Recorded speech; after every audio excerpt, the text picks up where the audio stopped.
इस कंपनी ने जून 2024 में दुनिया की पहली सीएनजी से चलने वाली बाइक लॉन्च कर दी है। तो हाल ही में बजाज ऑटो ने दुनिया में पहली सीएनजी से चलने वाली बाइक ऑटो लॉन्च कर दी है। बजाज की बात आई है तो बजाज की बात करते हैं। बजाज ऑटो ने दुनिया की पहली सीएनजी से चलने वाली बाइक लॉन्च करने की घोषणा कर दी है। इसका नाम रखा है ब्रूजर 125 सीएनजी। बजाज ने खुलासा किया है कि कंपनी में 20,000 सीएनजी मोटरसाइकिलों की शुरुआती क्षमता के साथ शुरुआत करेगी। फिलहाल दुनिया में कोई दूसरी सीएनजी वाली अभी मोटरसाइकिल नहीं बनी है। बजाज ऑटोमोबाइल की बात बजाज ऑटो लिमिटेड की बात करें तो इसकी स्थापना जो है 1945 ईस्वी में हुई है और इसके संस्थापक जमना लाल बजाज जी हैं। इसका मुख्यालय बात करें बजाज ऑटो का तो इसका मुख्यालय जो है पुणे महाराष्ट्र में और बजाज के एमडी हैं राजीव बजाज जी। दूसरा क्वेश्चन दिया है मई 2024 में भारत का पहला स्वदेशी बॉम्बर यूएवी कहां लॉन्च किया जाएगा। तो यूएवी बॉम्बर जो है बेंगलुरु में लॉन्च किया जाएगा प्यारे साथियों। हाँ, तो बेंगलुरु में भारत का पहला स्वदेशी बॉम्बर यूएवी लॉन्च किया गया है जिसका नाम दिया गया है BWD-200B। इसकी निर्माता कंपनी है फ्लाइंग वेज डिफेंस। इसको जो है 25 करोड़ रुपया की कीमत पर लेकर बनाया गया है। इसकी हाईएस्ट स्पीड है 300 किलोमीटर पर आवर। इसकी तुलना अमेरिका के प्रीडेटर ड्रोन से भी की जा रही है जो भारत को FWD-200B के मुकाबले 10 गुना ज़्यादा कीमत पर बनाया गया है। ये टेक ऑफ के समय 498 किलोग्राम वजन उठा सकता है। जमीन से 200 किलोमीटर की ऊंचाई तक यूएवी को कंट्रोल किया जा सकता है प्यारे साथियों। अगला क्वेश्चन दिया गया है प्यारे साथियों कि हाल ही में इंडियन सुपर लीग 2023-24 का खिताब किसने जीता है। हाल ही में मुंबई सिटी ने इंडियन सुपर लीग 2023-24 का खिताब जीत लिया है। मुंबई सिटी ने इंडियन प्रीमियर लीग 2023-24 इसकी विजेता टीम रही है मुंबई सिटी और इसके उपविजेता टीम रही है मोहन बागान। गोल्डन ग्लोव का अवार्ड जो है मुर्बा लाचेनपा ने जीता है जबकि गोल्डन बूट का अवार्ड दिमित्रियोस डायमांटाकोस ने जीता है और emerging player of the league का खिताब जीता है विक्रम प्रताप सिंह ने और प्लेयर ऑफ द लीग जीता है दिमित्रियोस पेंटाटोस ने। अगला क्वेश्चन दिया गया है यूनिसेफ इंडिया के लिए नेशनल एम्बेसडर किसे नियुक्त किया गया है। तो यूनिसेफ इंडिया की बात करें नेशनल एम्बेसडर इसका करीना कपूर को नियुक्त कर दिया गया है प्यारे साथियों। बॉलीवुड की अपनी अभिनेत्री करीना कपूर खान को यूनिसेफ इंडिया के लिए नेशनल एम्बेसडर नियुक्त किया गया है। इन्होंने 2014 के संगठन के साथ एक सेलिब्रिटी एडवोकेट के रूप में काम किया था। और यूनिसेफ की बात करें तो यूनिसेफ का फुल फॉर्म होता है United Nations international children emergency fund. United Nations international children emergency fund इसकी स्थापना जो है 1946 ईस्वी में हुई है और यूनिसेफ का मुख्यालय है न्यूयॉर्क में जबकि यूनिसेफ के अध्यक्ष हैं कैथरीन एम रशेल। अगला क्वेश्चन दिया गया है पांचवा हाल ही में विश्व एथलेटिक्स दिवस कब मनाया गया है। तो हाल ही में 7 मई को विश्व एथलेटिक्स दिवस मना लिया गया है प्यारे साथियों। 7 मई को वर्ल्ड एथलेटिक्स डे मनाया गया है। विश्व स्तर पर फिटनेस के महत्व के बारे में युवाओं को जागरूकता फैलाने के लिए विश्व एथलेटिक्स दिवस में भागीदारी को बढ़ावा देने के लिए मनाया जाता है। इसका आयोजन जो है international association of the athletics federation के द्वारा किया जाता है। अगला क्वेश्चन दिया गया है मई 2024 में पेटीएम मनी लिमिटेड के नए सीईओ किसे नियुक्त किया गया है। तो हाल ही में राकेश सिंह को पेटीएम मनी के नए सीईओ के रूप में नियुक्त कर दिया गया है। राकेश सिंह को पेटीएम मनी का सीईओ नियुक्त किया गया है। भुगतान और ऋण के कारोबार के देखरेख करने वाले अध्यक्ष और मुख्य परिचालन अधिकारी COO भावेश गुप्ता ने व्यक्तिगत कारणों से इस्तीफा दे दिया है। पेटीएम ने यूपीआई भुगतान के लिए TPAP मॉडल को अपनाया है और प्रमुख बैंकों के साथ साझेदारी की है। TPAP का फुल फॉर्म होता है थर्ड पार्टी एप्लीकेशन प्रोवाइडर। अगला क्वेश्चन दिया गया है प्यारे साथियों हाल ही में 36वां ला लीगा खिताब किसने जीता है। हाल ही में ला लीगा का 36वां अवार्ड जो है जीत लिया है रियल मैड्रिड ने। Spanish football club real Madrid ने ला लीगा सन 2023-24 का सीजन का खिताब जीत लिया है। उपविजेता इसकी रही है कैडिज जिसको 3-0 से हराया है। रियल मैड्रिड ने अपना 36वां ला लीगा खिताब जीता है।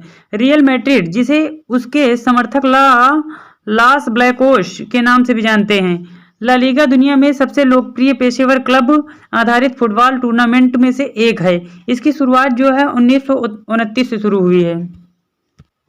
अगला क्वेश्चन दिया गया है प्यारे साथियों, हाल ही में किस राज्य सरकार ने नक्षत्र सभा खगोल पर्यटक अभियान की घोषणा की है? नक्षत्र सभा खगोल पर्यटक अभियान की घोषणा की है, तो इसको उत्तराखंड ने हाल ही में अभी इसकी घोषणा की है, नक्षत्र सभा खगोल पर्यटक की। उत्तराखंड पर्यटक ने की पहल एस्ट्रो टूरिज्म इनिशिएटिव नक्षत्र सभा के लिए स्टार्टअप स्केप के साथ साझेदारी की है। गतिविधियों में तारा दर्शन और सौर अवलोकन, खगोल फोटोग्राफी प्रतियोगिताएं और शिविर लगाना शामिल है। इसका उद्देश्य रहेगा खगोल विज्ञान के प्रति उत्साही और साहसी लोगों और यात्रियों को ब्रह्मांड की आश्चर्यचकित करने के लिए आकर्षित करना है इसका उद्देश्य। साथियों, उत्तराखंड की बात आई है, उत्तराखंड से जुड़े इंपॉर्टेंट पॉइंट को डिस्कस कर लेते हैं। उत्तराखंड के सीएम हैं पुष्कर सिंह धामी, जबकि उत्तराखंड के राज्यपाल की बात करें तो lieutenant general retired Gurmeet Singh हैं। और उत्तराखंड की राजधानी है देहरादून व गैरसैंण। उत्तराखंड की झील है सातताल झील, राकसताल झील, नैनीताल झील, मालाताल झील, यानी जितने ताल हैं ज्यादातर ताल जो है उत्तराखंड में ही ये झीलें पड़ती हैं। नेशनल पार्क की बात करें प्यारे साथियों तो जिम कॉर्बेट राष्ट्रीय उद्यान, नंदा देवी राष्ट्रीय उद्यान, राजाजी राष्ट्रीय उद्यान और फूलों की घाटी राष्ट्रीय उद्यान व गंगोत्री राष्ट्रीय उद्यान उत्तराखंड में स्थित राष्ट्रीय उद्यान है। और यहाँ के दर्रे की बात करें तो माड़ा दर्रे व नीति दर्रा उत्तराखंड के प्रमुख दर्रे हैं। और उत्तराखंड की करंट अफेयर्स की बात करें तो उत्तराखंड विधानसभा में यूसीसी बिल हाल ही में लाया गया है। और 38वें राष्ट्रीय खेल भी 2024 में उत्तराखंड में खेले गए हैं। और उत्तराखंड उच्च न्यायालय की पहली महिला मुख्य न्यायाधीश जो है ऋतु बाहिरी जी बन गई हैं।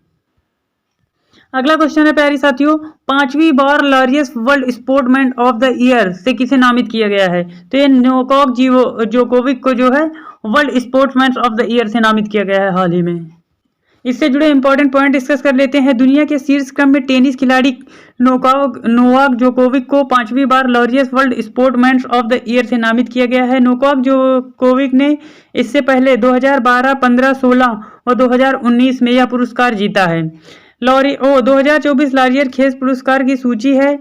लॉरियस वर्ल्ड और वर्ष का सर्वश्रेष्ठ खिलाड़ी पुरस्कार जो नोवाक जोकोविक ने जीता है। और वर्ष की सर्वश्रेष्ठ महिला खिलाड़ी पुरस्कार एताना बोनमती ने जीता है। और वर्ष का कमबैक पुरस्कार सिमोन बाइल्स ने जीता है। और breakthrough of the year का अवार्ड जूथ बेलिंगहैम ने जीता है। जबकि वर्ष की सर्वश्रेष्ठ टीम का पुरस्कार स्पेन महिला फुटबॉल टीम ने जीता है। थैंक यू फॉर वॉचिंग प्यारे दोस्तों। यदि आपको हमारा वीडियो अच्छा लगता है तो प्लीज़ चैनल को सब्सक्राइब कर लीजिएगा और अपने दोस्तों में ज़्यादा से ज़्यादा शेयर करिएगा। शेयर करने में क्वेश्चन नंबर 1 है, हाल ही में पुरातात्विक ने कहाँ पर 7000 साल पुरानी प्रागैतिहासिक बस्ती का पता लगाया है? तो हाल ही में सर्बिया में प्रागैतिहासिक 7000 साल पुरानी बस्ती का पता लगाया गया है प्यारे साथियों। तो पुरातत्वविदों की बात करें तो हाल ही में पूर्वोत्तर सर्बिया में तामिस नदी के पास 7000 साल पुरानी एक प्रागैतिहासिक बस्ती की खोज की है। सर्बिया की बात करें प्यारे दोस्तों तो सर्बिया की राजधानी है बेलग्रेड और सर्बिया की मुद्रा है सर्बियाई दिनार। जबकि सर्बिया के राष्ट्रपति हैं प्रेजेंट टाइम में अलेक्जेंडर वुशिक।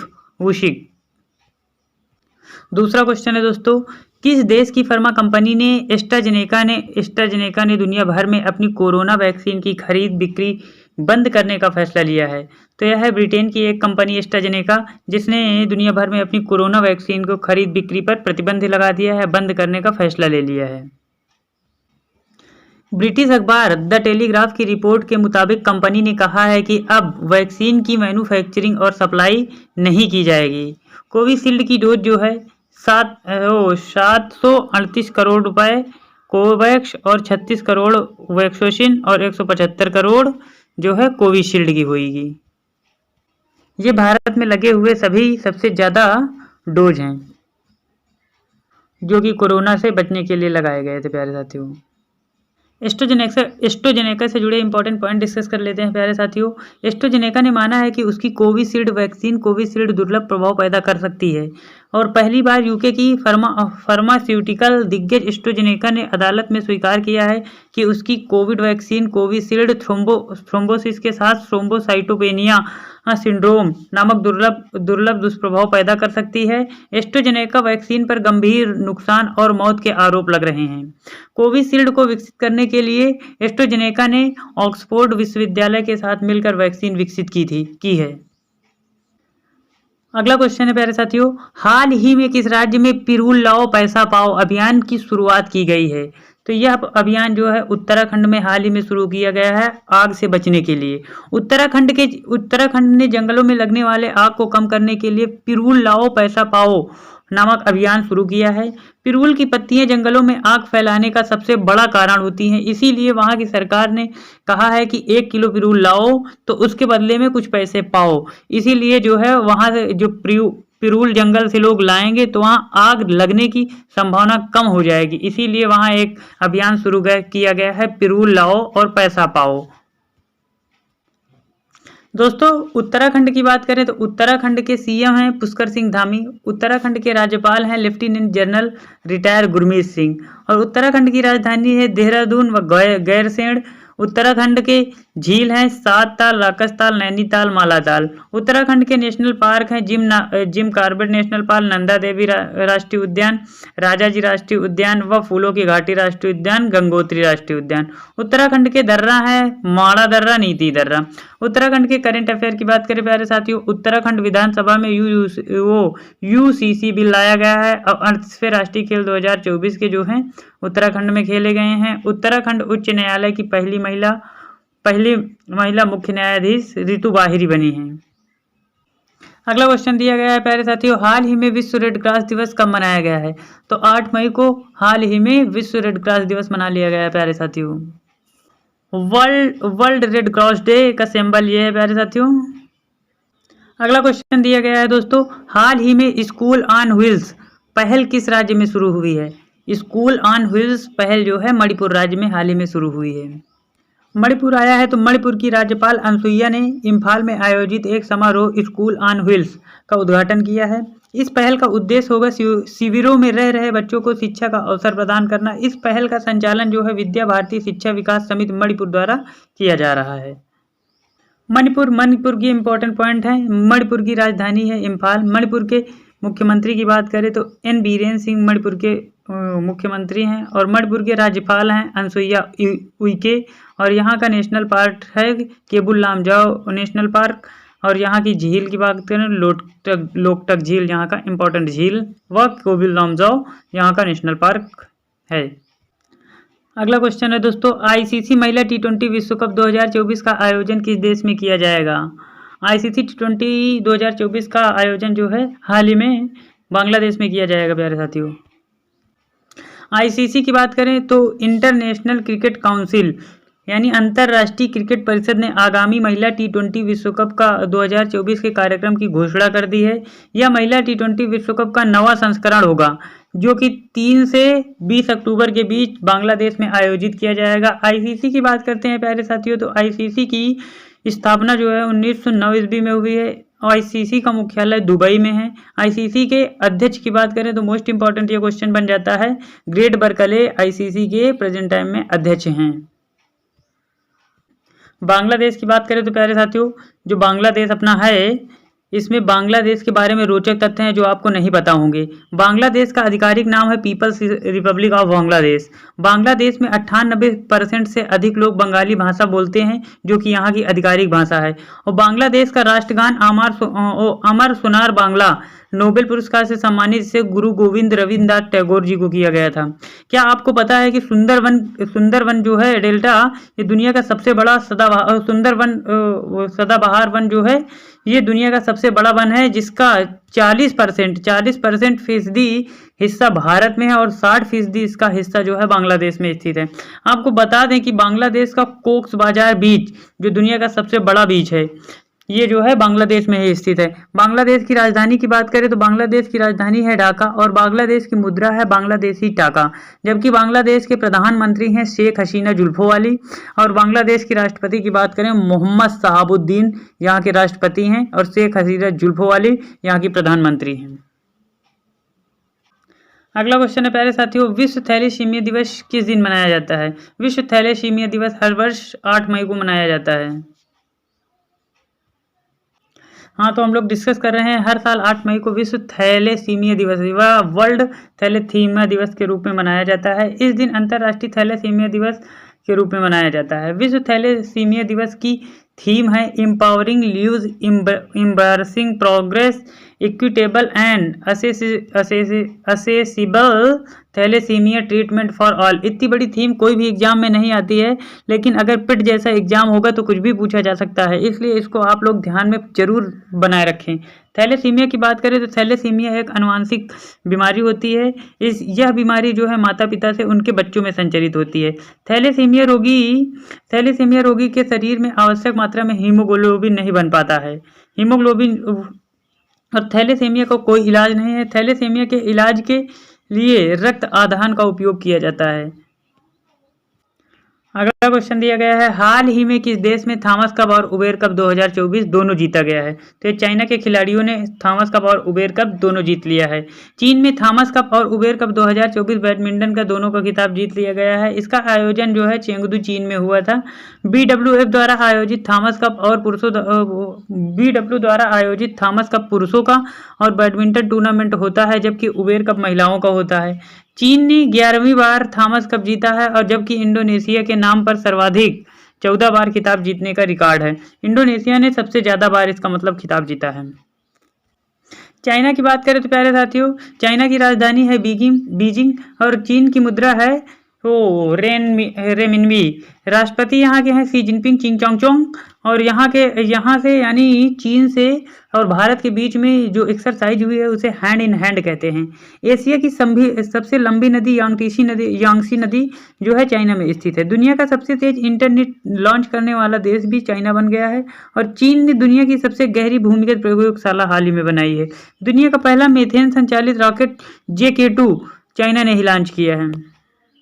अगला क्वेश्चन दिया गया है प्यारे साथियों, वर्ष 2024 में BWF विश्व जूनियर बैडमिंटन चैंपियनशिप का आयोजन कहाँ किया जाएगा? तो इसका आयोजन जो है BWF का असम में किया जाएगा। हाल ही में BWF विश्व जूनियर बैडमिंटन चैंपियनशिप 2024 की मेजबानी करेगा। आयोजन इसका होगा गुवाहाटी असम भारत में।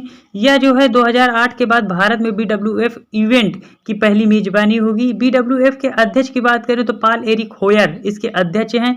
साथ ही BWF की घोषणा की BWF थॉमस और उबेर कप का फाइनल अगला संस्करण जो है 2026 में डेनमार्क में आयोजित किया जाएगा। अगला क्वेश्चन दिया गया है, हाल ही में किस राज्य सरकार ने आबादी बढ़ाने के लिए कुछ बाघों को सह्याद्री रिजर्व में स्थानांतरित करने का निर्णय ले लिया है? तो महाराष्ट्र सरकार ने हाल ही में अभी निर्णय लिया है कि सह्याद्री टाइगर रिजर्व महाराष्ट्र पश्चिमी क्षेत्र में एकमात्र बाघ रिजर्व में बाघों की आबादी को पुनर्जीवित करने के लिए राज्य वन विभाग जल्द ही चंद्रपुर जिले के तडोबा आंधरी टाइगर रिजर्व में बाघों को स्थानांतरित करेगी। महाराष्ट्र की बात करें तो महाराष्ट्र के मुख्यमंत्री हैं एकनाथ शिंदे, इसकी राजधानी है मुंबई और यहाँ के राज्यपाल हैं रमेश बैस। महाराष्ट्र के नेशनल पार्क की बात करें संजय गांधी नवेगांव और पेंच यहाँ के राष्ट्रीय उद्यान है। महाराष्ट्र के करंट अफेयर की बात करते हैं तो महाराष्ट्र सरकार ने स्वास्थ्य और शिक्षा क्षेत्र में AI उपयोग करने के लिए गूगल के साथ समझौता किया है। 27वें राष्ट्रीय युवा महोत्सव का आयोजन भी महाराष्ट्र के नासिक में हुआ है और महाराष्ट्र पुलिस का नया DGP रश्मि शुक्ला को हाल ही में बना दिया गया है। FDI का सबसे बड़ा प्राप्तकर्ता राज्य भी महाराष्ट्र बन गया है। अगला क्वेश्चन दिया गया है प्यारे साथियों कि हाल ही में कौन भारतीय महिला हॉकी टीम की नई कप्तान बनी है? तो हाल ही में सलीमा टेटे जो है हाल ही में सविता पूनिया की जगह पर सलीमा टेटे को भारतीय हॉकी टीम की नई कप्तान बना दिया गया है। सविता पूनिया की जगह लेंगी सलीमा टेटे भारतीय महिला टीम की हॉकी की नई कप्तान। FIS हॉकी प्रो लीग 2023-24 में यूरोप चरण के लिए सलीमा टेटे को भारतीय महिला हॉकी टीम का एक नया कप्तान बनाया जा रहा है, जबकि नवनीत कौर को उप कप्तान की जिम्मेदारी दी गई है। अगला क्वेश्चन दिया गया है प्यारे साथियों, हाल ही में किस राज्य ने अचरक को GI टैग दिया गया है? तो यहाँ गुजरात में जो है गुजरात के अजरक को हाल ही में GI टैग दिया गया है। गुजरात की समृद्ध सांस्कृतिक विरासत की एक महत्वपूर्ण मान्यता है कि कच्छ अजरक को जो है पारंपरिक कारीगरों में पेटेंट डिजाइन और डेनमार्क महानियंत्रक द्वारा प्रतिष्ठित भौगोलिक संकेत या जीआई टैग प्रमाण पत्र प्रदान किया गया है इसे। आज के इंपॉर्टेंट जीके जीएस की बात करते हैं प्यारे साथियों। तो भारत में केंद्रीय अनुसंधान केंद्रों के संस्थानों की सूची है। तो कृषि अनुसंधान क्षेत्र केंद्र जो है नई दिल्ली में है, तंबाकू अनुसंधान केंद्र राजमुंदरी में है, और सरकरा अनुसंधान केंद्र जो है कानपुर में है, चावल अनुसंधान केंद्र कटक में है, आलू अनुसंधान केंद्र शिमला में है, और गन्ना अनुसंधान केंद्र कोयम्बटूर में है, डेयरी अनुसंधान केंद्र करनाल में है, औषधि अनुसंधान जो है लखनऊ में है, और जूट अनुसंधान संस्थान कोलकाता में है। जबकि खाद्य प्रौद्योगिकी की बात करते हैं तो इसका जो है संस्थान मैसूर में है। थैंक यू फॉर वॉचिंग मेरे दोस्तों। यदि आपको हमारा वीडियो का कंटेंट जो कि वनडे सेना और वायुसेना ने कहां पर गगन स्ट्राइक 2 अभ्यास किया है, तो भारतीय सेना और वायुसेना ने हाल ही में पंजाब में गगन स्ट्राइक 2 का अभ्यास किया है। गगन स्ट्राइक 2 हाल ही में भारतीय सेना और वायुसेना ने पंजाब में अभ्यास कर लिया है। सेना की पश्चिमी कमान के तत्वाधान में भारतीय सेना के खड़गा कोर में पंजाब के कई स्थानों पर भारतीय वायुसेना के साथ 3 दिवसीय संयुक्त अभ्यास का सफलतापूर्वक आयोजन किया गया है। भारतीय वायुसेना के अध्यक्ष की बात करें तो एयर चीफ मार्शल विवेक राम चौधरी हैं भारतीय वायुसेना एयरफोर्स के चीफ अध्यक्ष, और जबकि भारतीय सेना या आर्मी की बात करें तो इसके अध्यक्ष हैं जनरल मनोज पांडे। प्यारे साथियों, पंजाब की बात आई है तो पंजाब से बनने वाले इंपॉर्टेंट क्वेश्चंस कर लेते हैं। पंजाब की राजधानी है चंडीगढ़, और पंजाब के मुख्यमंत्री की बात करें तो भगवंत मान है, और पंजाब की लोकसभा की सीटें हैं 13, जबकि पंजाब की राज्यसभा की सीटें हैं 7। पंजाब के इंपॉर्टेंट करंट अफेयर देख लेते हैं। सभी दुर्घटना हॉट स्पॉट को माप करने वाला पहला राज्य पंजाब बन गया है, और पंजाब के मुख्यमंत्री डोर स्टेप सेवाओं के लिए योजना शुरू कर दी है हाल ही में। पंजाब के मुख्यमंत्री को certificate of the excellence award से हाल ही में सम्मानित किया गया है, और पंजाब सरकार ने राज्य को नशा मुक्त बनाने के लिए मिशन इनोवेटिव हाल ही में शुरू किया है। पंजाब ने एनापिंड सरदावा गांव को सर्वश्रेष्ठ पर्यटक गांव का पुरस्कार हाल ही में मिला है। पंजाब के नवापिंड सरदावा गांव को हाल ही में पर्यटक गांव का पुरस्कार हाल ही में मिला है। दूसरा क्वेश्चन दिया गया है, भारत ने संयुक्त राष्ट्र आतंकवाद विरोधी ट्रस्ट फंड में कितना योगदान दिया है, तो भारत ने 5 लाख USD हाल ही में फंड दिया है। भारत ने यूएन आतंकवाद विरोधी ट्रस्ट फंड में 5 लाख अमेरिकी डॉलर का योगदान किया है। यह यूएन ओसीटी के वैश्विक कार्यक्रम मुख्य रूप से आतंकवाद के वित्त पोषण का मुकाबला और आतंकवाद यात्रा कार्यक्रम का मुकाबला करने के लिए भारत को समर्थन को दर्शाता है। अगला क्वेश्चन दिया गया है प्यारे साथियों, हाल ही में आई एक रिपोर्ट के अनुसार नेपाल की जनसंख्या वृद्धि दर में कितने % की गिरावट हाल ही में देखी गई है, तो यह जो है 0.92% की हाल ही में गिरावट देखी गई है जनसंख्या में। नेपाल की बात करें तो नेपाल की जनसंख्या वृद्धि दर पिछले एक दशक में 0.92% प्रतिवर्ष की ऐतिहासिक रूप से कम हो गई है। राष्ट्रीय सांख्यिकी कार्यालय NSO द्वारा जारी रिपोर्ट के अनुसार पिछले 80 वर्षों में सबसे धीमी यह रही है। अप्रैल 2011 के मध्य से अप्रैल 2021 के मध्य 2.7 मिलियन की वृद्धि के वर्तमान जनसंख्या लगभग 29.2 मिलियन है। नेपाल में राष्ट्रीय औसत जीवन प्रत्याशा बढ़कर 71.3 वर्ष हो गई है। नेपाल की बात करें तो नेपाल ने शिशु मृत्यु दर को कम करने की प्रगति की है। 2011 से 40 प्रति हजार से गिरावट 2021 में 17 प्रति हजार हो गई है। नेपाल की बात करें प्यारे साथियों, नेपाल से जुड़े इंपॉर्टेंट क्वेश्चन हैं जो कि सभी एग्जाम में पूछे जाते हैं। नेपाल की राजधानी है काठमांडू, और नेपाल की मुद्रा है रुपया, नेपाली रुपया। जबकि नेपाल के प्रेसिडेंट या राष्ट्रपति की बात करें तो रामचंद्र पौडेल हैं, और यहाँ के प्रधानमंत्री हैं नेपाल के पुष्प कमल दहल। अगला क्वेश्चन दिया गया है प्यारे साथियों कि T20 के इतिहास में 350 विकेट्स लेने वाले पहले भारतीय कौन बन गए हैं, जिन्होंने 350 विकेट्स लिए हैं, तो हाल ही में बन गए हैं यजुवेंद्र चहल, जिन्होंने हाल ही में 350 विकेट्स लेने वाले पहले भारतीय बन गए हैं। चहल की बात करें प्यारे साथियों तो चहल का ऐतिहासिक विकेट IPL में ऋषभ पंत को आउट करके मिला है, जो उनके 301वें T20 मैच में उनका 350वां विकेट था। यजुवेंद्र चहल ने T20 में 350वां विकेट लेने वाले भारत और दुनिया के पांचवें गेंदबाज बन गए हैं। चहल से पहले राशिद खान व सुनील नरेश, इमरान ताहिर व शाकिब अल हसन ने 350 का आंकड़ा छुआ है। चहल की बात करें तो यजुवेंद्र चहल ने IPL में 200 विकेट्स लेने वाले इकलौते गेंदबाज हैं। अगला क्वेश्चन है प्यारे साथियों कि भारतीय पुरुष बास्केटबॉल टीम का मुख्य कोच किसे नियुक्त किया गया है। भारतीय पुरुष बास्केटबॉल टीम का नया कोच जो है स्कॉट फ्लेमिंग को नियुक्त कर दिया गया है। स्कॉट फ्लेमिंग की बात करें तो एक अमेरिकी कॉलेज पेशेवर बास्केटबॉल कोच, उनके पास 38 साल का कोचिंग अनुभव है। इससे पहले उन्होंने NBA इंडिया में बास्केटबॉल संचालन के वरिष्ठ निदेशक के रूप में कार्य किया था। वह पहले भारत की राष्ट्रीय बास्केटबॉल टीम के मुख्य कोच थे, जिन्हें उन्होंने 2012 से 15 तक का प्रशिक्षित किया था। अगला क्वेश्चन है, हाल ही में खबरों में रहा पाइरेनीज पर्वत किन 2 देशों के बीच प्राकृतिक सीमा बनाता है, तो स्पेन और फ्रांस के बीच जो है वो प्राकृतिक सीमा बनाता है। फ्रांसीसी राष्ट्रपति ने निजी बातचीत के लिए पायरेनीज टूरमलेट पास पर चीनी राष्ट्रपति शी जिनपिंग की मेजबानी की। पायरेनीज स्पेन और फ्रांस के बीच एक प्राकृतिक सीमा बनाती है जो भूमध्य सागर से अटलांटिक तक 500 किलोमीटर तक फैली हुई है। यूरेशिया के साथ इबेरिया के टकराव से निर्मित यह राजनीतिक रूप से स्पेन और फ्रांस के बीच विभाजित है। इसके बीच अंडोरा है। अगला क्वेश्चन है प्यारे साथियों, हाल ही में रूस के 5वीं बार राष्ट्रपति कौन बने हैं? तो हाल ही में व्लादिमीर पुतिन को 5वीं बार रूस का राष्ट्रपति चुन लिया गया है। व्लादिमीर पुतिन ने 7 मई 2024 को 6 साल के कार्यकाल के लिए 5वीं बार रूसी संघ के राष्ट्रपति के रूप में शपथ ली है। 2014 में रूसी सैनिक द्वारा यूक्रेन के क्रीमिया क्षेत्र पर आक्रमण करने और उस पर कब्जा करने के बाद से संयुक्त राज्य अमेरिका में नेतृत्व वाले पश्चिमी देश पुतिन का विरोध कर रहे हैं। रूस में 15 से 17 मार्च 2024 के बीच राष्ट्रपति का चुनाव हुआ था। व्लादिमीर पुतिन इस चुनाव में एक स्वतंत्र उम्मीदवार के रूप में खड़े हुए थे। रूसी केंद्रीय चुनाव आयोग ने केवल 3 विपक्षी उम्मीदवारों को राष्ट्रपति चुनाव में लड़ने की अनुमति दी थी। अगला क्वेश्चन दिया गया है, हाल ही में चीन ने भारत में किसे अपना नया राजदूत नियुक्त किया है? तो चीन ने भारत में अपना नया राजदूत जू फेईहोंग को नियुक्त किया है।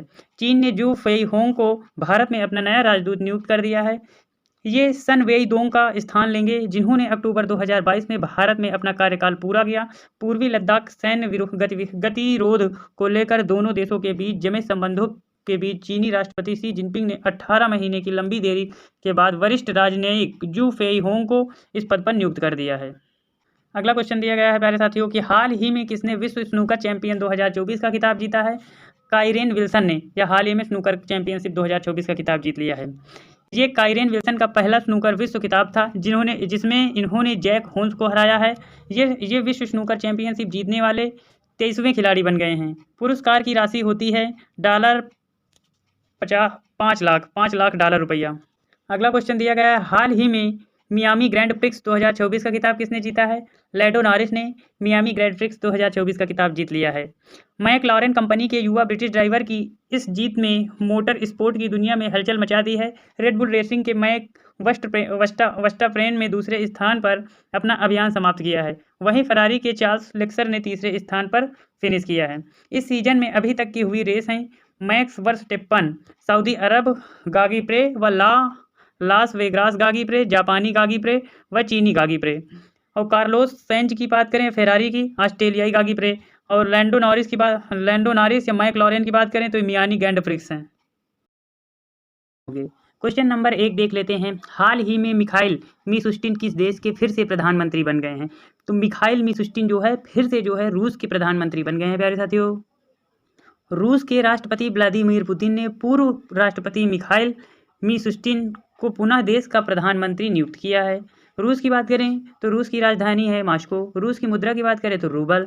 रूस के राष्ट्रपति हैं व्लादिमीर पुतिन। और यहाँ का सैन्य अभ्यास भारत के साथ हुआ है इंदिरा सैन्य अभ्यास व एविया इंद्र सैन्य अभ्यास। भारत के साथ समझौते हुए हैं S-400 और AK-203 असोल्ट राइफल्स के साथ। और हाल ही में रूस ने अंगारा रॉकेट का सफलतापूर्वक परीक्षण कर लिया है साथियों, जो कि अभी बहुत ही चर्चों में रहा है। अब नियुक्तियों की बात करें तो प्रमुख नियुक्तियां और देख लेते हैं इसी वक्त। इसाक डार को पाकिस्तान के नए उप प्रधानमंत्री के रूप में नियुक्त किया गया है। प्रोबोवो सुबियंतो को इंडोनेशिया का राष्ट्रपति के रूप में चुना गया है। शेख अहमद अब्दुल्ला अल अहमद अल सबा कुवैत के प्रधानमंत्री के रूप में चुने गए हैं। लॉरेंस बोक को सिंगापुर का नया प्रधानमंत्री नियुक्त किया गया है। और पीटर पेलेग्रिनी ने स्लोवाकिया के राष्ट्रपति के रूप में चुन लिए गए हैं। जबकि अब्दल फतेह अल सीसी मिस्र के तीसरी बार राष्ट्रपति चुने गए हैं। और जूथिन सुमिनवा तुलका कांगो की पहली महिला जो कि प्रधानमंत्री हुई हैं। नेक्स्ट क्वेश्चन दिया है, अंतर्राष्ट्रीय नर्स दिवस कब मनाया गया है? अंतर्राष्ट्रीय नर्स दिवस जो है 12 मई को मनाया गया है। और मदर्स डे भी 12 मई को मनाया गया है। तो प्यारे साथियों, हम पूछना चाह रहे हैं कि मदर्स डे में आप लोगों ने अपनी माँ को क्या गिफ्ट दिए हैं? कमेंट में ज़रूर बताइएगा। ये आपकी माँ के लिए है, अपनी माँ के लिए कमेंट में ज़रूर बताइएगा। नर्स दिवस की बात आई है तो हर साल 12 मई को अंतर्राष्ट्रीय नर्स दिवस मनाया जाता है। 1820 में इसी दिन नर्सिंग स्टाफ की जन्मदाता फ्लोरेंस नाइटिंगेल, आधुनिक नर्सिंग के संस्थापक फ्लोरेंस नाइटिंगेल के जन्म दिवस पर 12 मई को हर साल अंतर्राष्ट्रीय नर्स दिवस मनाया जाता है। यही वजह है कि इस दिन को समाज और इंस्टीट्यूट संस्थानों में नर्सों के योगदान को याद करने, इस पेशे को बढ़ावा देने और नर्सों का सम्मान के मकसद से 1974 में इंटरनेशनल काउंसिल ऑफ नर्सेज द्वारा इसे प्रमाणित किया गया।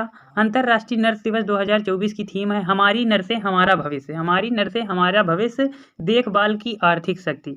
इसको याद रखना प्यारे साथियों, एग्जाम की दृष्टि से बहुत इंपॉर्टेंट है। एक बार फिर से रिवाइज करते हैं, हमारी नर्सें हमारा भविष्य, हमारी नर्सें हमारा भविष्य, देखभाल की आर्थिक शक्ति। अगला क्वेश्चन है प्यारे साथियों, हाल ही में नागालैंड की पहली महिला पुलिस महानिदेशक डीजीपी कौन बनी है? नागालैंड की पहली महिला पुलिस निदेशक बन गई है इदा सिसा नोग्रोंग। इदा सिसा नोग्रोंग, यानी सीसा में इसका चेहरा देखो भैया, महानिदेशक जी का यानी डीजीपी का, इदा सिसा नोग्रोंग। इदा सिसा की बात करें तो इदा सिसा नोग्रोंग को मेघालय की पहली महिला डीजीपी के रूप में नियुक्त किया गया है। ये 19 मई को सेवानिवृत्त हो रहे हैं, जिसको लज्जा राम बिश्नोई का स्थान श्रुति नोग्रोंग लेंगी। राज्य पुलिस प्रमुख के रूप में वह 19 मई 2026 तक काम करेंगी। वर्तमान में श्रुति नोग्रोंग मेघालय की नागरिक सुरक्षा की महानिदेशक हैं और खासी समुदाय से बिलोंग करती हैं।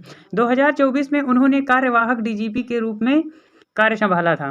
और मेघालय एक पहाड़ी राज्य है जहां 3 मातृवंशीय जातीय समुदायों का वर्चस्व है। खासी एक मात्र सत्तात्मक समुदाय है और राज्य में अन्य 2 मात्रात्मक समुदाय गारो और जायंतिया निवास करती हैं। अगला क्वेश्चन दिया गया है, 2024 पेरिस ओलंपिक के लिए क्वालिफाई करने वाले पहले भारतीय पुरुष पहलवान कौन बन गए हैं? पहले भारतीय पहलवान पुरुष बन गए हैं अमर सहरावत। अमर सहरावत की बात करें तो भारतीय पहलवान अमर सहरावत 2024 पेरिस ओलंपिक के लिए क्वालिफाई करने वाले पहले भारतीय पुरुष पहलवान बन गए हैं। ये आपके पहलवान अमर सहरावत हैं, पहलवान अमर सहरावत। अगला क्वेश्चन है, हाल ही में किस देश के खिलाड़ी कॉलिन मुनरो ने अंतर्राष्ट्रीय क्रिकेट से संन्यास की घोषणा की है? तो न्यूजीलैंड के आपके खिलाड़ी थे। बात करें न्यूजीलैंड के खिलाड़ी, हाल ही में देश कॉलिन मुनरो ने अंतर्राष्ट्रीय क्रिकेट से संन्यास की घोषणा कर दी है। नेक्स्ट क्वेश्चन है, माउंट एवरेस्ट पर 29वीं बार चढ़ाई करने वाले पहले व्यक्ति कौन बन गए हैं? पहले व्यक्ति बन गए हैं कामी रीता शेरपा। कामी रीता शेरपा के बाद बन गए हैं तो नेपाल के जाने माने पर्वतारोही कामी रीता शेरपा ने माउंट एवरेस्ट पर सर्वाधिक बार चढ़ने का अपना ही रिकॉर्ड इन्होंने कीर्तिमान तोड़ दिया है। 54 वर्षीय यह पर्वतारोही 8,849 मीटर ऊंचे इस शिखर पर 29वीं बार चढ़े हैं। और सेवन समिट टैक्स द्वारा आयोजित इस पर्वतारोही अभियान में 20 पर्वतारोही शामिल थे और उन्होंने उसमें सबसे पहले इन्होंने यानी अपना कीर्तिमान सबसे दूर तक ये चढ़े हैं। ये आपके हैं कामी रीता शेरपा, ना कि कीमा रेता शेरपा। कैसे भी याद कर लें, कीमा रेता शेरपा, कामी रीता शेरपा, बस नाम याद आना चाहिए, परीक्षा में क्लिक करने से आपको मतलब है।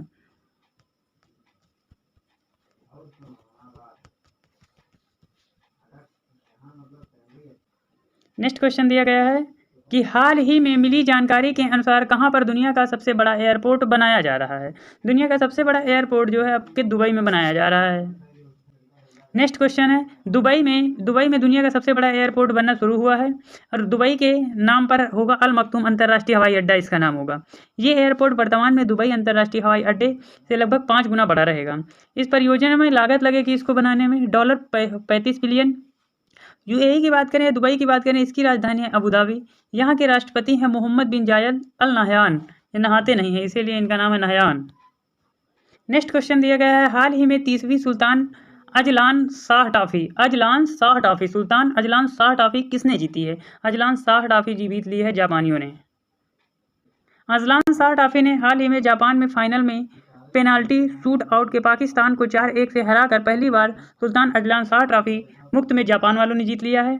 और फाइनल 11 मई 2024 को मलेशिया में इपोह शहर में स्थित अजलान शाह स्टेडियम में खेला गया था। 2024 के आयोजन में यह 6 टीमें थी, जापान, पाकिस्तान, कनाडा, दक्षिण कोरिया, न्यूजीलैंड और मेजबान टीम थी आपकी मलेशिया ने भाग लिया था। तथा जापान ने ट्रॉफी जीती, पाकिस्तान दूसरे स्थान पर रहा, तीसरे स्थान पर आपका मलेशिया रहा, उसके बाद न्यूजीलैंड रहा, फिर दक्षिण कोरिया रहा और अंतिम छोर पर आपके कनाडा रहे। कनाडा एकदम गंदा आदमी रहे। भारत ने 1985, 1991, 1995, 2009, 2010 में 5 बार सुल्तान अजलान ट्रॉफी जीती है। अब से 2010 के बाद अब अजलान ट्रॉफी का इसका नंबर नहीं आ रहा है खेल। अगला क्वेश्चन दिया गया है, हाल ही में चाड के राष्ट्रपति का चुनाव किसने जीता है? चाड के राष्ट्रपति का चुनाव इदरीस डेबी ने जीत लिया है। डेब्बी ने जीता है। ताड़ या तार भरेंगे डेब्बी में, ऐसे याद रखने, ताड़ भरेंगे डेब्बी में, तो डेब्बी से हो जाएगा इदरीस डेबी। चाड़ गणराज्य की बात करें तो चाड़ उत्तर मध्य अफ्रीकी में स्थित एक भूमि से घिरा हुआ शहर है। इसकी राजधानी है इंजमेना और इसकी मुद्रा है सी एफ फ्रैंक, जबकि यहाँ के राष्ट्रपति हैं Mohammed Idriss Deby Itno. Next question दिया गया है, हाल ही में किस संगठन ने महिलाओं के खिलाफ हिंसा से निपटने के लिए पहला कानून अपनाया है? यूरोपीय संघ यानी यूरोपियन यूनियन ईयू ने महिलाओं के खिलाफ हिंसा से निपटने के लिए कानून को अपनाया है। यूरोपीय संघ ने महिलाओं के खिलाफ हिंसा से निपटने के लिए अपना पहला कानून अपनाया है। कानून में यूरोपीय संघ के देशों को महिला जननांग विकृति व जबरन विवाह व ऑनलाइन उत्पीड़न को अपराध मानने की आवश्यकता बताया है। हालांकि कानून में बलात्कार की सामान्य परिभाषा शामिल नहीं है। यूरोपीय संघ आयोग 2022 में कानून का प्रस्ताव रखा था इसका। अंतर्राष्ट्रीय आज के जीएस के क्वेश्चन हैं, अंतर्राष्ट्रीय सीमाएं इंटरनेशनल बाउंड्रीज। रेखा का नाम है मैकमोहन रेखा। मैकमोहन रेखा भारत और चाइना के बीच में है। जबकि रेड क्लिफ रेखा, रेड क्लिफ अपना लोगों से लाल पीले रहा थे गुस्सा के मारे पाकिस्तान वाले, तो रेड मतलब लाल होता है, तो रेड क्लिफ रेखा हो जाएगा भारत और चीन के बीच में। और 17वीं समांतर रेखा हो जाएगा उत्तरी वियतनाम व दक्षिणी वियतनाम के बीच। जबकि 24वीं समांतर रेखा जो है भारत व पाकिस्तान के बीच। और 38वीं समांतर रेखा जो है उत्तर कोरिया व दक्षिण कोरिया के बीच है।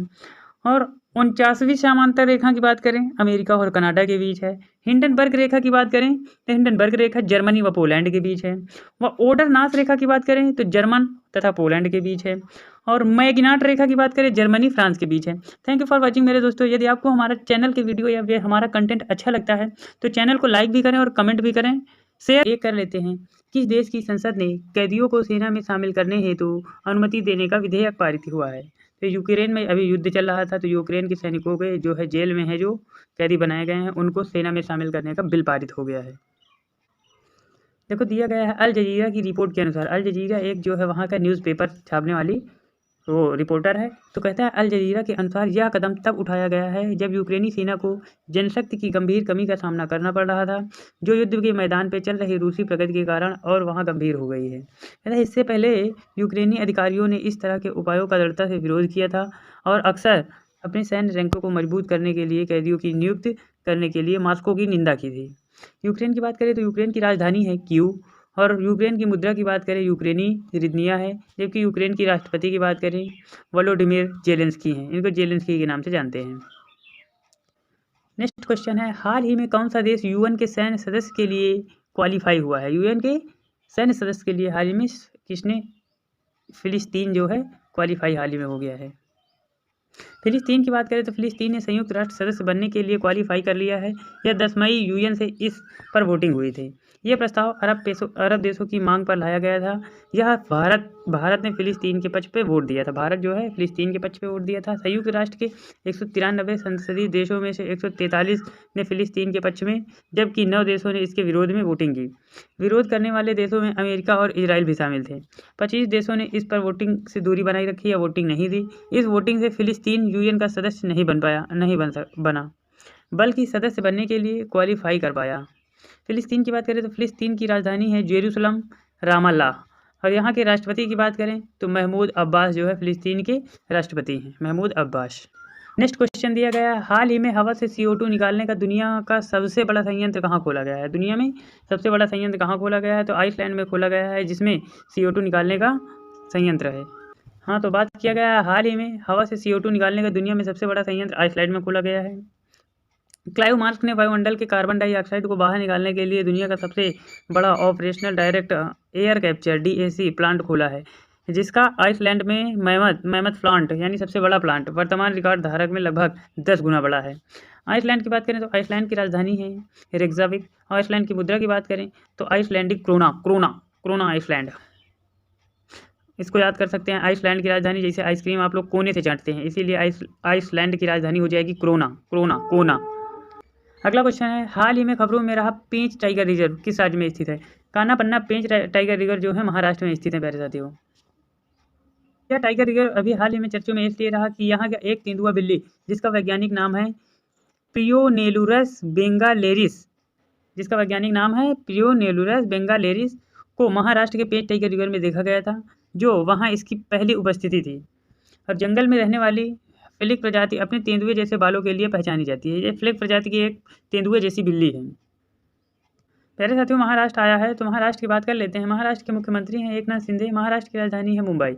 महाराष्ट्र के राज्यपाल की बात करें तो रमेश बैस हैं। जबकि महाराष्ट्र के नेशनल पार्क हैं संजय गांधी राष्ट्रीय उद्यान, नवेगांव राष्ट्रीय उद्यान, पेंच राष्ट्रीय उद्यान। महाराष्ट्र से जुड़े करंट अफेयर की बात कर लेते हैं प्यारे साथियों। महाराष्ट्र सरकार ने स्वास्थ्य और शिक्षा के क्षेत्र में AI का उपयोग करने के लिए गूगल के साथ समझौता किया है। 27वें राष्ट्रीय युवा महोत्सव का आयोजन भी महाराष्ट्र के नासिक में हो रहा है। और महाराष्ट्र पुलिस का नया DGP रश्मि शुक्ला को नियुक्त कर दिया गया है। जबकि FDI का सबसे बड़ा प्राप्तकर्ता राज्य भी महाराष्ट्र बन गया है। नेक्स्ट क्वेश्चन बन गया है, भारत और ईरान ने किस बंदरगाह के संचालन के लिए दीर्घकालिक अनुबंध पर हस्ताक्षर किए हैं? दीर्घकालीन अनुबंध पर चाबहार पोर्ट के लिए ईरान ने हस्ताक्षर किए हैं। चाबहार पोर्ट भारत की मदद से ईरान पे बनाया गया एक पोर्ट है। हाँ, तो भारत और ईरान ने सहयोग से बढ़ने हुए चाबहार बंदरगाह को क्षेत्रीय व्यापार, पारगमन और कनेक्टिविटी केंद्र बनाने के लिए शाहिद बेहेश्ती पोर्ट टर्मिनल के संचालक के लिए एक दीर्घकालिक अनुबंध पर हस्ताक्षर किए हैं। ईरान की राजधानी है तेहरान। ईरान के राष्ट्रपति हैं इब्राहिम राइसी। ईरान की मुद्रा है ईरानी रियाल। नेक्स्ट क्वेश्चन दिया गया है प्यारे साथियों कि किसके द्वारा तरल ऑक्सीजन केरोसिन चालित सेमी क्रायोजेनिक इंजन का विकसित किया गया है? तो यह जो है अपने इसरो के द्वारा कर लिया गया है कि एक केरोसिन चलित क्रायोजेनिक इंजन का विकास। अपने भारत की महान स्पेस एजेंसी इसरो के योद्धाओं ने इसरो तरल ऑक्सीजन केरोसिन चालित सेमी क्रायोजेनिक इंजन पर विकसित कर लिया है। इसका मकसद रहेगा प्रक्षेपण यान मार्क 3 यानी LVM-3 की पेलोड क्षमता बढ़ाना। यह तरल ऑक्सीजन LOX केरोसिन प्रणोदक संयोजक पर काम करने वाला 2000 किलो न्यूटन थ्रस्ट का इंजन होगा। कहता है इसरो में 2000 किलो न्यूटन सेमी क्रायोजेनिक में पहली बार इसका उपयोग किया है। अगला क्वेश्चन दिया गया है, हाल ही में संयुक्त राष्ट्र द्वारा किस दिन को विश्व फुटबॉल दिवस के रूप में घोषित किया गया है? विश्व फुटबॉल दिवस के रूप में 25 मई को घोषित किया गया है प्यारे साथियों। तो 193 संसदीय संयुक्त राष्ट्र महासभा में 7 मई 2024 को हर साल 25 मई को विश्व फुटबॉल दिवस के रूप में मनाने जाने का प्रस्ताव पारित हुआ है। इस प्रस्ताव को संयुक्त राष्ट्र महासभा के सदस्यों द्वारा सर्वसम्मति से अपनाया गया है। विश्व फुटबॉल दिवस पर लीबिया का प्रस्ताव रहता है। कहता है हर साल 25 मई को विश्व फुटबॉल दिवस के रूप में मनाने का प्रस्ताव संयुक्त राष्ट्र में लीबिया के राजदूत ताहिर अल सुन्नी द्वारा पेश किया गया था। इसे संयुक्त राष्ट्र के 160 से अधिक सदस्यों द्वारा सह प्रयोजित किया गया था। नेक्स्ट क्वेश्चन दिया गया है, हाल ही में भारत के 85वें शतरंज ग्रैंड मास्टर कौन बने हैं? तो 85वें भारत के ग्रैंड मास्टर बन गए हैं पी श्याम निखिल। ये आपके पी श्याम निखिल हैं। तमिलनाडु के पी श्याम निखिल भारत के 85वें शतरंज ग्रैंड मास्टर GM बन गए हैं। अब आर वैशाली 84वें भारतीय GM थी यानी ग्रैंड मास्टर थी। अगला क्वेश्चन दिया गया है, हाल ही में इंडियन सुपर लीग 2023-24 का खिताब किसने जीता है? 2023-24 का खिताब मुंबई सिटी ने जीत लिया है हाल ही में। हम लोग मुंबई सिटी की बात कर रहे हैं तो इंडियन सुपर लीग 2023-24 विजेता टीम रही है मुंबई सिटी। उपविजेता टीम रहे हैं मोहन बागान। और गोल्डन ग्लोव अवार्ड यहाँ का जीत लिया है फुरबा लाचेनपा मुंबई सिटी FC। और गोल्डन बूट का अवार्ड जीत लिया है देमेत्रियोस डायमंटाकोस ने। जबकि emerging player of the year league का खिताब जीत लिया है विक्रम प्रताप सिंह ने। और प्लेयर ऑफ द लीग का खिताब जीता है दिमित्री पेंटाटोस ने। अगला क्वेश्चन दिया गया है, यूनिसेफ इंडिया के लिए नेशनल एम्बेसडर किसे नियुक्त किया गया है? यूनिसेफ इंडिया के लिए हाल में एम्बेसडर करीना कपूर खान को चुन लिया गया है। खान 26 के बच्ची की बात करें तो बॉलीवुड की अभिनेत्री करीना कपूर खान को यूनिसेफ इंडिया के लिए नेशनल एम्बेसडर के रूप में हाल ही में नियुक्त किया गया है। इन्होंने 2014 के संगठन के साथ सेलिब्रिटी एडवोकेट के रूप में काम किया था। यूनिसेफ की फुल फॉर्म होता है United Nations international children emergency fund. इसकी स्थापना जो है 1946 ईस्वी में हुई है। इसका मुख्यालय न्यूयॉर्क है। जबकि इसके अध्यक्ष की बात करें कैथरीन M रशेल हैं। प्यारे साथियों, आज GS में दिया गया है अंतर्राष्ट्रीय सीमाएं। इसको हमने कल भी कराया था, ये इंपॉर्टेंट है इसीलिए आज फिर से करा रहे हैं। मैक मोहन रेखा के बीच में, और मैक मोहन रेखा जो है भारत और चाइना के बीच में है। रेड क्लिफ रेखा जो है भारत और पाकिस्तान के बीच में है। 17वीं समांतर रेखा जो है उत्तरी वियतनाम तथा दक्षिणी वियतनाम के बीच है। 24वीं समांतर रेखा जो है भारत और पाकिस्तान के बीच है। 38वीं समांतर रेखा की बात करें तो उत्तर कोरिया तथा दक्षिण कोरिया की बात है। और 29 डिग्री समांतर रेखा जो है अमेरिका तथा कनाडा के बीच है। हिंडनबर्ग रेखा जो है जर्मनी तथा पोलैंड के बीच है। और ओडरनास रेखा की बात करें तो ये जर्मनी तथा पोलैंड के बीच है। मैगी नाट रेखा की बात करें जर्मनी तथा फ्रांस के बीच है। थैंक यू फॉर वॉचिंग मेरे दोस्तों। यदि आपको हमारे चैनल के वीडियो अच्छे लगते हैं तो चैनल को लाइक और सब्सक्राइब जरूर करिएगा। चैनल को लाइक शेयर सब्सक्राइब जरूर करिएगा प्यारे साथियों। हमें पता है आप लोग शेयर नहीं करेंगे, कंजूस है, मक्खी चूस है, ठीक है, लेकिन चैनल को सब्सक्राइब और लाइक जरूर करिएगा। उससे हमारे चैनल की रीच बढ़ती है, जिससे हमको पढ़ाने में और आनंद आएगा। Thank you for watching. जय हिंद प्यारे साथियों, स्वागत है आपको अपने चैनल डलमवाला पे। आज है 17 मई। हम लोग 17 मई के इम्पोर्टेंट क्वेश्चन करेंगे, जो कि एसएससी, यूपीएससी, आईएएस, बीपीएससी व RRB, RPF, railway, NDA, air force व कोस्ट गार्ड व यूपी पुलिस व अन्य एग्जामों के लिए बहुत ही इम्पोर्टेंट होंगे। तो क्वेश्चन स्टार्ट करते हैं। हाल ही में तनावपूर्ण संबंधों के बीच किस देश के विदेश मंत्री मूसा जमीर भारत आए हैं? मूसा जमीर जो है मालदीव के वो विदेश मंत्री हैं और जो हाल ही में भारत आए हुए हैं। मूसा मालदीव ऐसे आप रिलेट कर सकते हैं। जो मूसा हैं वो अभी 2024 मई में भारत का दौरा किया है। 6 महीने पहले मालदीव के चीन समर्थक राष्ट्रपति मोहम्मद म्यूजी के सत्ता में आने के बाद यह मालदीव के उच्च पदस्थ अधिकारी की पहली भारत यात्रा है। मालदीव की बात आई है तो प्यारे साथियों, मालदीव के इंपॉर्टेंट क्वेश्चन देख लेते हैं। मालदीव की राजधानी है माले। मालदीव की मुद्रा है रुपया। मालदीव के राष्ट्रपति की बात करें तो मोहम्मद म्यूजू हैं। और मालदीव के इंपॉर्टेंट करंट अफेयर देख लेते हैं कि भारत मालदीव ने सैनिकों की जगह टेक्निकल स्टाफ भेजेगा। और रिलायंस जियो ने मालदीव में high speed optical fibre cable जोड़ने से संबंधित कार्यों को पूरा किया है। एशिया सर्किट चैंपियनशिप का आयोजन भी हाल ही में मालदीव में किया गया है। कोलंबो सुरक्षा कन्वेंशन 7वीं डिप्टी एनएसए बैठक भी मालदीव में आयोजित हुई है। अगला क्वेश्चन दिया गया है कि छत्तीसगढ़ का पहला 15 मेगावाट फ्लोटिंग सोलर प्लांट किस शहर में स्थापित किया जा रहा है? तो जो है छत्तीसगढ़ के भिलाई में स्थापित किया जा रहा है। सेल भिलाई ने छत्तीसगढ़ में मरोदा फर्स्ट जलाशय में 15 मेगावाट की फ्लोटिंग और सौर योजना की योजना बनाई है, जिसका उद्देश्य होगा कार्बन का उत्सर्जन को कम करना और नवीनीकरण ऊर्जा को बढ़ावा देना। प्यारे साथियों, छत्तीसगढ़ की बात करें तो छत्तीसगढ़ के इंपॉर्टेंट क्वेश्चंस हो जाएंगे। छत्तीसगढ़ की राजधानी है रायपुर। छत्तीसगढ़ के मुख्यमंत्री प्रेजेंट टाइम में है विष्णुदेव राय और छत्तीसगढ़ के राज्यपाल हैं विष्णुभूषण हरिचंदन। छत्तीसगढ़ की लोकसभा की सीटें हैं 11, राज्यसभा की सीटें ही हैं 5। और नेशनल पार्क की यहाँ बात करें तो Indira national park, Kanger national park व गुरु Ghasidas national park. Indira national park, Kanger national park, गुरु घासीदास नेशनल पार्क छत्तीसगढ़ में स्थित है। यहाँ के पर्व या त्यौहार मनाए जाते हैं हरेली त्यौहार और छेरछेरा। हरेली त्यौहार, छेरछेरा त्यौहार जो है छत्तीसगढ़ के प्रमुख त्यौहार हैं। करंट अफेयर की बात कर लेते हैं छत्तीसगढ़ के, तो eco friendly wildlife project का उद्घाटन हाल ही में प्रधानमंत्री द्वारा छत्तीसगढ़ में किया गया है।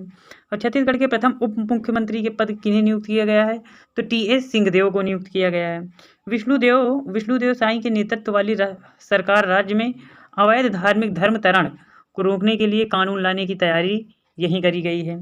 और छत्तीसगढ़ में महिलाओं को 1000 मासिक सहायता प्रदान करने हेतु महतारी वंदना योजना शुरू की गई है। छत्तीसगढ़ के रामलला दर्शन योजना शुरू की गई है, जो कि सालाना यानी 1 साल में 20,000 निवासियों को अयोध्या मुक्त तीर्थ यात्रा प्रदान कराई जाएगी और इस योजना का नाम है रामलला दर्शन। अगला क्वेश्चन दिया गया है कि हाल ही में इफको के अध्यक्ष कौन चुने गए हैं? हाल ही में इफको के अध्यक्ष चुन लिए गए हैं दिलीप संघानी।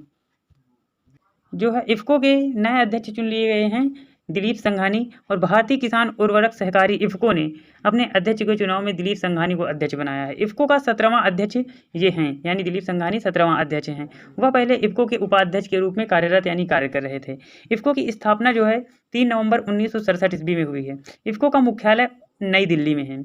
और रिसेंटली अपॉइंटमेंट जो अभी हुई हैं उनको इंपॉर्टेंट देख लेते हैं जो इंपॉर्टेंट है। एचडीएफसी लाइफ ने अध्यक्ष के रूप में के मित्री को नियुक्त किया है।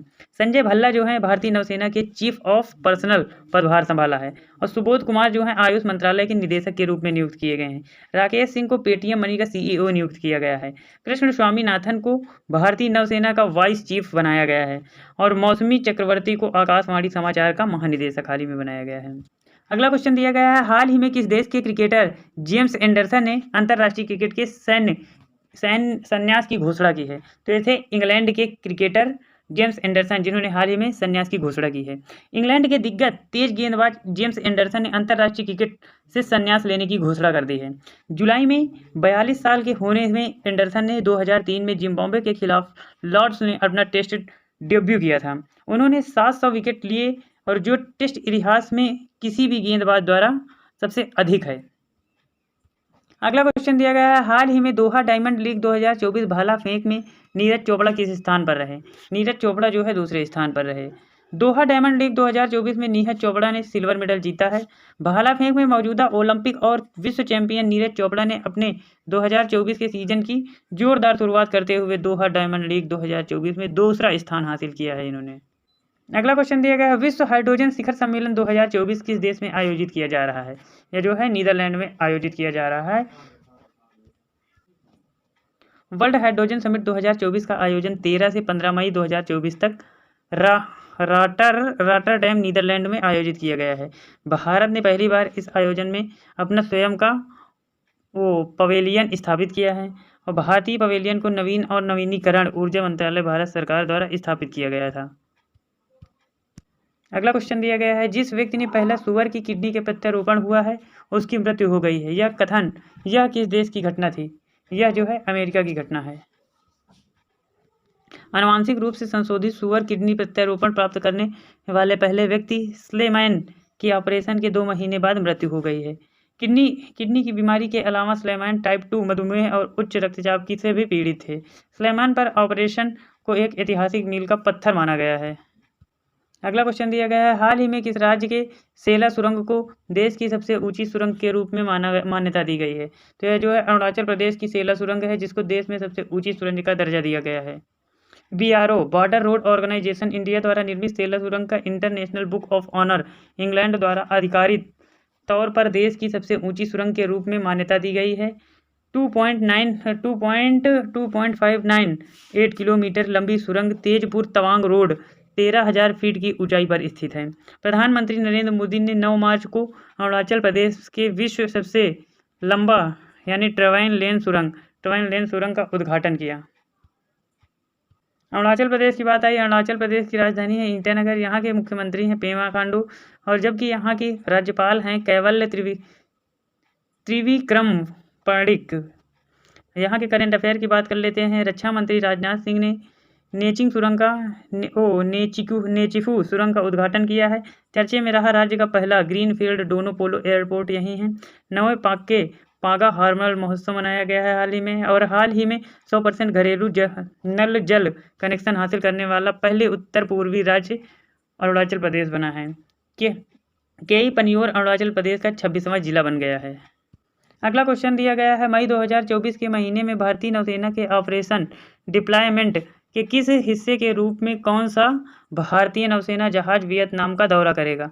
तो भारतीय वियतनाम का दौरा करेगा INS किल्टान जो है वियतनाम का दौरा करेगा। अगला क्वेश्चन दिया गया है, पद्मश्री सुरजीत पातर जिनका हाल ही में निधन हो गया है किस भाषा के प्रख्यात कवि थे?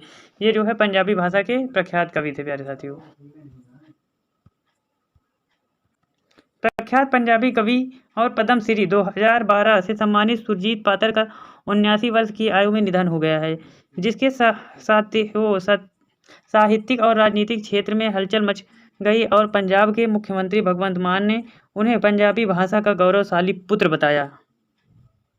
आज हम आप लोगों के लिए GS में लाए हैं प्रसिद्ध भारतीय व्यक्ति और उनके उपनाम। तो अब्दुल गफ्फार खान को बादशाह खान या सीमांत गांधी के नाम पे जाना जाता है। MK गांधी को बापू के रूप में जाना जाता है। वल्लभ भाई पटेल को भारतीय लौह पुरुष के नाम से भी जाना जाता है। बाल गंगाधर तिलक को लोकमान्य के नाम से जाना जाता है। लाला लाजपत राय को पंजाब केसरी के उपनाम से जाना जाता है। विपिन चंद्र पाल की बात करें तो बंगाल टाइगर के नाम से जाना जाता है। और सरोजिनी नायडू की बात करें तो भारत की कोकिला के रूप में जाना जाता है। और दादा भाई नौरोजी की वही बात कर लेते हैं तो भारत के ग्रैंड ओल्ड मैन के नाम से जाना जाता है, जो कि बहुत पूछा जाता है एग्जामों में। दादा भाई नौरोजी को भारत के ग्रैंड ओल्ड मैन के नाम से जाना जाता है। डॉक्टर राजेंद्र प्रसाद को देश रत्न या अजात शत्रु बहुत पूछा जाता है। अजात शत्रु के नाम से किसे जाना जाता है? राजेंद्र प्रसाद को जाना जाता है। CR दास की बात करें तो देश बंधु के नाम से जाना जाता है CR दास को। और रविन्द्रनाथ टैगोर की बात करें विश्व कवि या कविगुरु के नाम से जाना जाता है। थैंक यू फॉर वॉचिंग मेरे दोस्तों। यदि आपको हमारे चैनल के वीडियो अच्छे लगते हैं तो चैनल को लाइक शेयर सब्सक्राइब जरूर करिएगा। इट्स हम इंपॉर्टेंट हो गए। क्वेश्चन नंबर 1 दिया गया है प्यारे साथियों की उत्तरी सिक्किम के नागा और रंग गांवों को आवश्यक सहायता और स्वास्थ्य सेवा प्रदान करने के लिए भारतीय सेना में कौन सा ऑपरेशन चलाया है? तो प्यारे साथियों भारतीय सेना ने ऑपरेशन सद्भावना नामक ऑपरेशन हाल ही में चलाया है।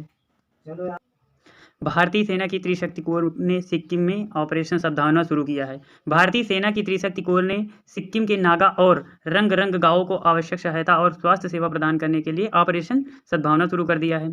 इसमें जो है 150 से अधिक ग्रामीणों को चिकित्सा की सहायता मिलेगी और युवाओं को सशक्तिकरण के लिए अग्निवीर योजना से जुड़े शैक्षणिक सत्रों में भाग लेंगे। ये कार्रवाइयाँ जो है सामुदायिक विकास और सुदृढ़ संबंध बनाए रखने के लिए प्रति सेना के प्रति समर्पण को दर्शाती है। अगला क्वेश्चन दिया गया है, हाल ही में टीसीएस ने किस देश में global AI centre of excellence का अनावरण किया है? तो हाल ही में फ्रांस में जो है टीसीएस ने ग्लोबल एआई सेंटर का एक्सीलेंस का अनावरण कर दिया है। टीसीएस की बात करें तो टीसीएस ने पेरिस फ्रांस में global AI centre of excellence का अनावरण कर दिया है। यह घोषणा अध्यक्ष इमैनुअल मैक्रोन यानी वहाँ के प्रधानमंत्री द्वारा आयोजित किया गया चूज फ्रांस समिट के दौरान की गई है। टाटा कंसल्टेंसी सर्विसेज, टीसीएस का फुल फॉर्म होता है टाटा कंसल्टेंसी सर्विसेज। इसकी स्थापना जो है 1968 ईस्वी में हुई है। इसका मुख्यालय मुंबई में है। इसके सीईओ की बात करें तो के कृतिवासन इसके अध्यक्ष हैं और इसके इन अध्यक्ष हैं यानी उसके सीईओ हैं कृतिवासन, जबकि इसके अध्यक्ष हैं एन चंद्रशेखरन। अगला क्वेश्चन दिया गया है, centre for world university ranking के अनुसार भारत के उच्च शिक्षा संस्थानों में शीर्ष पर कौन रहा है? तो उच्च शिक्षा संस्थानों में आईआईएम अहमदाबाद जो है शीर्ष स्थान पर रहा है। Centre for world university ranking 2024 के अनुसार आईआईएम अहमदाबाद भारत में शीर्ष प्रदर्शन करने वाला संस्थान रहा है। हालांकि आईआईएम अहमदाबाद की विश्व के शीर्ष पर 2000 संस्थानों में 410वां स्थान है।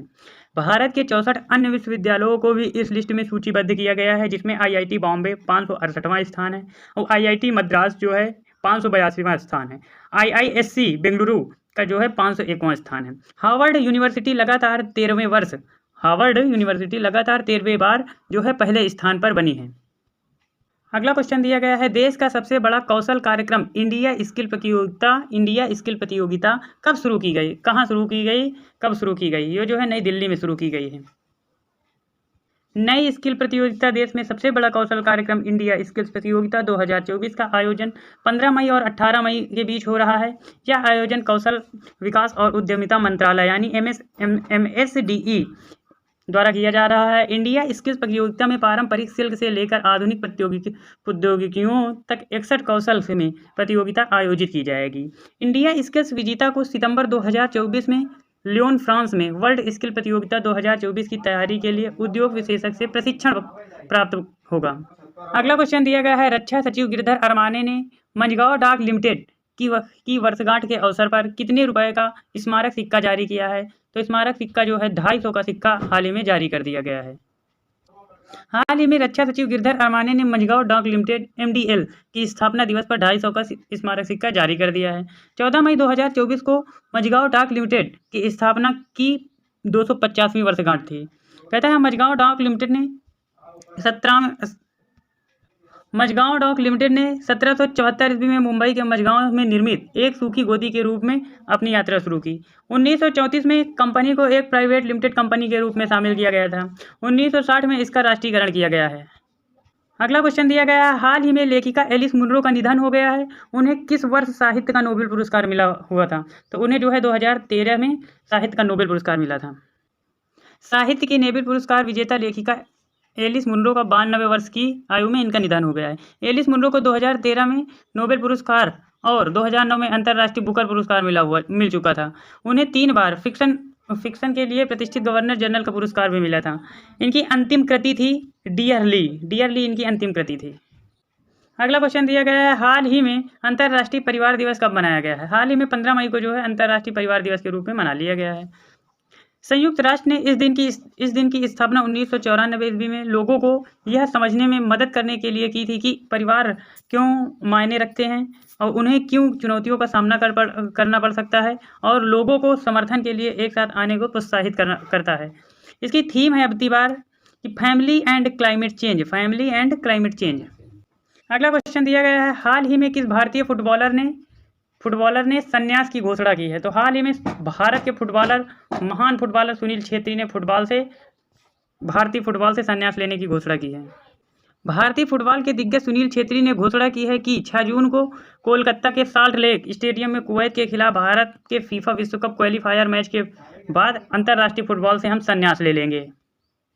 अगला क्वेश्चन दिया गया है, हाल ही में FY24 में अमेरिका को पीछा छोड़ते हुए भारत का शीर्ष व्यापार भागीदारी देश कौन बना है?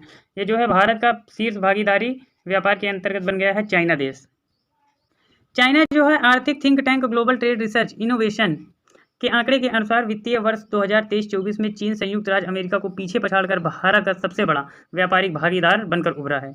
भारत और चीन के बीच दो तरफा व्यापार 118.4 बिलियन डॉलर का रहा है, जो कि अमेरिका के साथ 118.3 बिलियन डॉलर का व्यापार थोड़ा कम रहा है। चाइना की बात करें तो प्यारे साथियों, चाइना की राजधानी है बीजिंग, चाइना की मुद्रा है रेनमिनबी और चाइना के राष्ट्रपति की बात करें तो शी जिनपिंग। सैन्य अभ्यास चाइना और भारत के बीच है हैंड इन हैंड। एशिया की सबसे लंबी नदी यांगसी नदी जो है चाइना में स्थित है और दुनिया का सबसे तेज इंटरनेट चीन ने लॉन्च किया है। दिसंबर 2023 में चीन ने दुनिया की सबसे गहरी भूमिगत प्रयोगशाला बनाई है। दुनिया का पहला मीथेन संचालित रॉकेट JK2 लॉन्च भी चाइना ने किया है। आज के इंपॉर्टेंट जीके जीएस के क्वेश्चन देख लेते हैं। तो जीके जीएस में ऐड किए गए हैं भारत के प्रमुख दर्रे। भारत के प्रमुख दर्रों में हो जाता है काराकोरम दर्रा जम्मू कश्मीर, जोजिला दर्रा जम्मू कश्मीर, पीर पंजाल दर्रा जम्मू कश्मीर, बनिहाल दर्रा जम्मू कश्मीर और बुर्जिल दर्रा जम्मू कश्मीर। यानी देख लो काराकोरम, जोजिला, पीर पंजाल, बनिहाल, बुर्जिल दर्रा ये जो है जम्मू कश्मीर के दर्रा हैं, जबकि सिपकिला दर्रा, रोहतांग दर्रा, बाड़ा लाचला दर्रा ये 3 दर्रे जो हैं हिमाचल प्रदेश के हैं। और लिपू लेक दर्रा जो है उत्तराखंड का एक दर्रा है। प्यारे साथियों, यदि हमारा वीडियो आपको अच्छा लगता है तो चैनल को लाइक शेयर सब्सक्राइब जरूर करिएगा।